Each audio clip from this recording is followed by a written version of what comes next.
The opinions in this podcast are all our own. But the businesses are real chamber members. It's a chamber chat.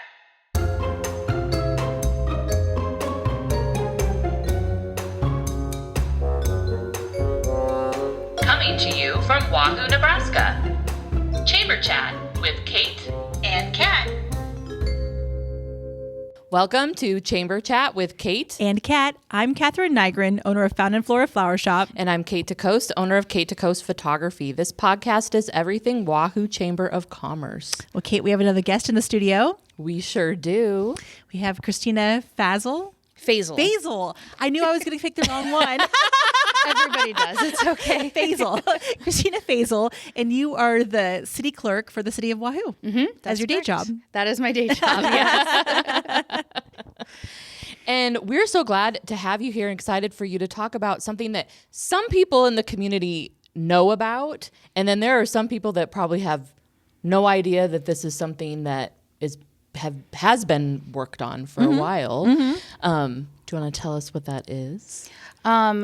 I think you're referencing our work towards a Creative Arts District designation here in Wahoo. Yes. Can you let us know, maybe exactly what is that? Yeah. So the Creative Arts District designation is a funding opportunity that was started. The legislation was passed for that in the 2020 session of the Nebraska legislature, and that allowed the Nebraska Arts Foundation to oversee grant opportunities to kind of invigorate arts in the communities throughout Nebraska. That program's been running. The first designation was issued in June of 22, and that was awarded to Ashland. And since then, there have been 34 communities that have gotten that designation and access to those grant funds. Personally, I started as a city clerk in 22. Okay. And the first year that I went to clerk school was March of that same year. And one of the keynote speakers that they had was the economic director from Ashland. And he spoke about their processes through how they were getting that designation. It hadn't officially been granted to them yet, but they kind of already knew that they were getting it and just what that meant and how you could bring it to your communities.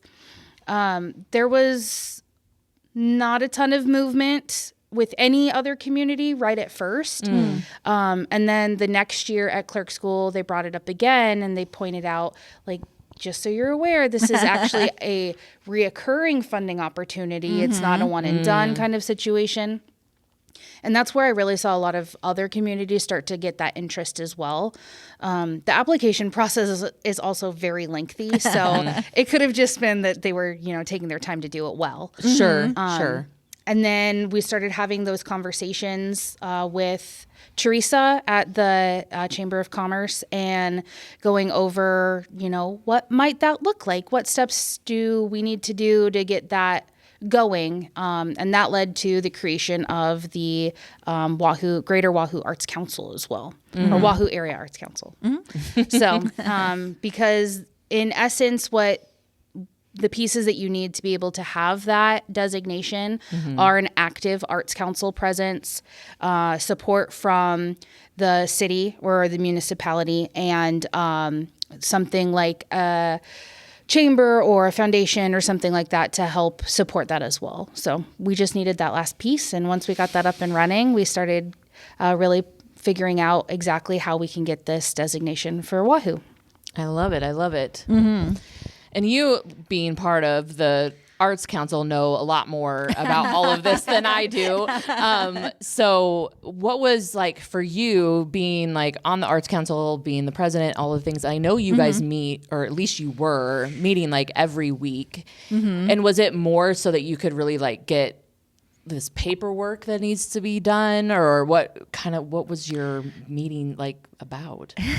We're just starting on the paperwork. Okay. We're meeting pretty regularly every week just to get started as a council. We needed to do things like bylaws, elect officers, figure out what the terms of those officers. Basically, I feel like we were kind of handed a lump Play-Doh and like, okay, form this into a council. And what does a council do? And we're still kind of like, I feel like we've got some really good ideas and we've got some really good progress. But like, what does a council do every year? What kind of activities do you expect from your arts council? So that's kind of what we are continuing on. But while we're doing that, we've met with, the city and the chamber office, and we've had some meetings of like, okay, now that we have a council, I think we're ready to start this conversation. And how do we start this? And some of the initial informational things that we put out there, I came and spoke to a couple of groups about the difference between an arts council and an arts district. Oh, sure. And why they kind of go hand in hand, and talked about those steps to how we needed to get that ball rolling. The establishment of the arts council, I think, came about as a want to really access this creative arts district and really emphasize something that we already know exists here in Wahoo, that we can take full advantage of. So can you tell us then, okay, what is an arts council and then what is an arts district? Because now that you just said that, I think people are going to be like, Wait, yeah, what is it? So the Arts Council is a group of individuals who are being a champion for the arts in your community. Whether that is traditional arts like photography, art, theater, music, or non-traditional arts as like baking or crafts or things along that line. An arts district is a designated area within the community where that emphasis is really being highlighted. A lot of communities select their downtown. I believe that we've spoken primarily in ours being in the downtown area. Okay. And it's kind of a place within the community to really hyper focus on arts and why they're important to us. I like that. And I like that having like a district then for people who live in town or for people who are coming in to our community, we can like say like, here, go here. There's a defined location. Yeah. That's fun. Yeah. They talk about like having like the physical map and like doing like wayfinding signs so people can find it once they get to town and things like that. The real emphasis from the legislature was that these arts districts are economic drivers. They increase tourism. They bring jobs in. Arts is really that like cornerstone piece that people maybe don't think about as often, but it's what makes a community feel more like community. You come for the collaboration of it all, and that's really what the intent behind these grant opportunities is an economic driver for your community. Sure. Well, and I can say that, like, I've told you this a gazillion times. There was a town in Kansas that I went to literally just because it was like Wizard of Oz. They had Toto's. Like, that's why we went. Like, like literally. But then we went to they had a winery. They had they had a museum. We hit all of those places. There were other stores that we just went in because we were there and we were like, and we could bring our dog. No, they had little signs that were like, Toto is welcome. So like we would go in and, so yeah, like for people who are looking for something to do, it is like oh, hey, this town has whatever it is. But like I said, for like the Wizard of Oz type theme, I think it does bring a lot of people in. A lot of the other communities that already have this designation have really leaned into like making it a part of their identity. Ashland's Creative Art District is called the Flora District, and that's specifically after a founder from or an original settlement from Ashland.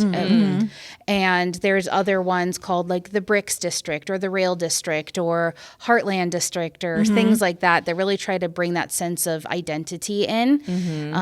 And I'm of the opinion that art is a really great way to express identity. So they kind of go hand in hand as far as I'm concerned. But you hear these fun things like the Bricks District and you're like, well, what could it be? What are you emphasizing down there? And so it does draw people in to be able to, even if it's an hour extra out of their day, that's an hour more in your community, an hour more that, people are spending time and money and getting to know where you're from and what we're proud of. So. And now a message from one of our chamber champions. Okay, Kat, real question. When it comes to your financial goals, what matters more, the plan or the person helping you get there? Ooh, it's got to be the person. I mean, the plan is great, but if you don't trust who you're working with, Right? Like, I want someone who actually gets my life. exactly, like bankers who aren't just bankers, they're your neighbors The ones who understand what's going on in your world. and care about where you're headed next. That's what you get with Union Bank and Trust. Because there, your money has people. Member FDIC. And there's communities of all sizes that have gotten this designation, like communities that maybe have like only 100 people have this designation. There's one community that I can think of. I want to say that it's roughly 150 as their population. Okay. So there's no limit as far as like who can apply for these. Any community within the state of Nebraska is able to apply. On the reverse side, Omaha has like 3 of them. Oh, yeah, sure. Because Omaha has very like different cultural identities in different parts of their community. So Dundee has one, Ralston has one. I think the other thing that they really try to emphasize, like I just said, is cultural identity. What is it about you, about your community that makes you unique and makes you different than your neighbors? And that's one of the things that we've had a lot of discussions about when starting this this creative arts district is how do we define Wahoo? What is our identity? It's an interesting. It is a good And I think question. it's funny because, you know, when you've lived here forever, you should know. But it's actually really, really hard. Where Yes. maybe another community, you might go, oh, yeah, that's like the perfect thing. And then I'm like, what should it be? So yeah, as a part of this process, you're looking for input. You know, we're looking for input from the community, you know, as to what they want to see. When we sat in on these Zoom meetings with the Nebraska Arts Council, one of the big things they hit home was like community engagement. And so part of the process is hearing from all of our community. Yeah, community engagement is huge. Yeah. And this. because I know you guys had some meetings. And then I know when we were talking before, you have something online that people can fill out. And how long can they have? How long is that available to fill out? I don't think we've put a definite end date on it yet. We're probably getting to a place where we're going to start refining the results that we've gotten and the input that we've gotten. And once we start kind of fine tuning all of that, that's probably going to be around the time that we stop taking that input. But I would assume that that's at least a few more weeks, maybe Into the fall, into probably. the fall. Yeah. Okay. And where do they find the form? Yeah, that survey is linked on the Wahoo Area Arts Council website, which is wahooarts.org. Okay. Perfect. So that's easy to find. So yeah, if you live in Wahoo, go and fill out the form and Yes. give your input. You guys want it. Like, Very much so. Yeah. Yeah. And it's not just what do you want to see, which is a big part of it. One of the things that we are asked is like, what kind of projects do we have in mind? But the other thing that we're really looking for input in is what are our strengths? What are our weaknesses? What are things we can take advantage of? Where do we kind of struggle? What is that sense of identity? So that questionnaire kind of covers all of the big pieces that we're looking for that community engagement. The thing that they emphasized when we had those discussions with the Nebraska Arts Council is the Arts Council here and the city here might be the ones like directing this, but it's a Wahoo thing. It's a Wahoo designation. It's for all of us. Sure. You guys are the ones that are like getting it out there, getting it to like happen really, but you want it to be a community. It's a community thing. Yes, we want everybody to feel like it's their arts district. It's not this small group of people. It's for all of us. Sure. So definitely take part in that survey or go and I guess probably just tip part of that survey is probably the easiest. Yeah, or I you was can gonna say like message the Facebook page. Oh, like, yeah, you know, yeah. if you've got like an idea, you can always email or message the Arts Council Facebook page, because really no idea is off limits. Some of the other towns that have done this, you know, what are some of the examples that you can think of off the top of your head of what they've spent their grant money on? So there have been amphitheaters that have been built. One community that I heard of purchased the old opera Opera House and revitalized it so that it could be turned around to be reused as a movie theater. Smaller things like repairing crosswalks, intersections, and relaying them as like, I think they were rainbow ones, so that you could connect the one specific part of your downtown down to the parks area. Wayfinding signs like Catherine mentioned. The sky's the limit, really. Right. Yeah. The original, there's 2 levels of grant funding that we would be able to receive. The first one is $10,000. And a lot of that goes towards those like smaller projects, the education of maybe a website for the district or the wayfinding signs or things along that around that size of a project. The second one that we could potentially qualify for is $100,000. Oh, wow. There's a lot of communities that have done sculpture installations or murals or things along that line, but there's no requirement that it be one thing or another. And I don't know, maybe it's a competitive side, but I'd like ours to be interesting and, and not exactly what every other community is doing. Yes. And so we need all of the input for it so that we can come up with exactly what the best idea is. Maybe not the best idea, maybe the most ambitious or the most, and it's a revolving grant. That's not the right term. It is a renewable grant. We can reapply multiple times. Nice. It will take preference over communities who haven't received it before, but if there's no new communities, then they'll evaluate the grant applications from the existing ones. Oh, okay. So $100,000 the first time around, and maybe it's another $100,000 in 2 years, So there's money there for us to go after. Yeah. And I'm like, and then let's get it. And I feel like, you were talking about like the, being competitive. Like Wahoo people are very competitive. Like we just really are. So I feel like there's going to be a lot of people watching that are going to be like, yes, we are going to be the best. And, want people to come to our town and be like, yeah, this was like the best time and you need to come back and tell your friends. And are the kind of when you were talking, you were saying that the district, you're looking at it to be downtown, and then we are going to be having, because we just had the guests on for this one about the whole renovation of downtown. Is that all going to go kind of together, or how, or like timeline wise, I guess? Yes, the timelines will coincide primarily. The downtown revitalization is a planning grant right now. So their main goal, how I understand it, is to like get those big picture ideas, just like we're doing for the Creative Arts District right now.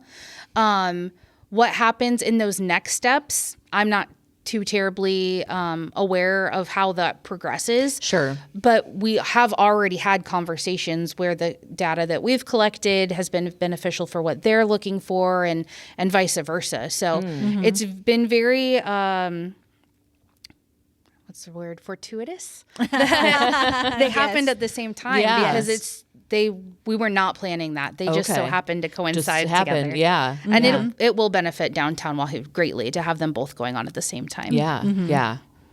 And timeline for this Creative Arts District, I know when we were in the meetings, you were kind of saying 9 months to a year, and it'll probably almost take that, I feel like. With all of your paperwork, is that why you're saying it? Yeah. Yeah, how ambitious the undertaking is to get this designation. Sure. So keep your eyes peeled for what's next. Yeah. And when we have more updates with it, we'll have to have you back on and of course. let us know what's happening with it. So Can do. well, thank you so much for being on. Yeah, well, thank you for having me. Yeah, this was fun. I know. It's an exciting project, and we'll be happy to see it come together after all this time. Yeah. Well, thanks everybody for listening or watching, and don't forget to keep it local, friends. This has been a Chamber Chat With Kate and Kat. See you next time.